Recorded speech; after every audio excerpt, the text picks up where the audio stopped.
Ara, el grup parlamentari socialista, diputada Moreta. Sí, gràcies, president.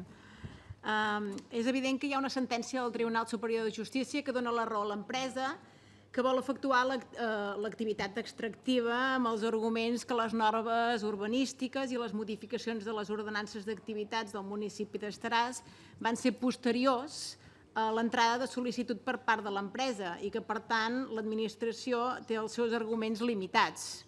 Però també és cert que estem parlant d'una activitat plantejada pels propers 28 anys en terrenys majoritàriament agrícoles, com comentava la companya del meu costat, la diputada l'Hortènsia. Igualment, de la resolució de l'autorització ambiental en resulten un seguit de condicionants que posen de manifest que les mesures correctores proposades no semblen suficients i que de tramitar-se de nou l'expedient no es podria autoritzar l'activitat en termes fets.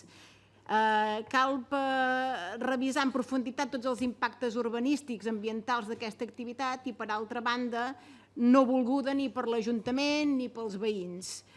Opinem que caldria revisar l'autorització concedida i tornar a refer l'expedient i en aquest sentit nosaltres donaríem suport a aquesta proposta de resolució. Moltes gràcies.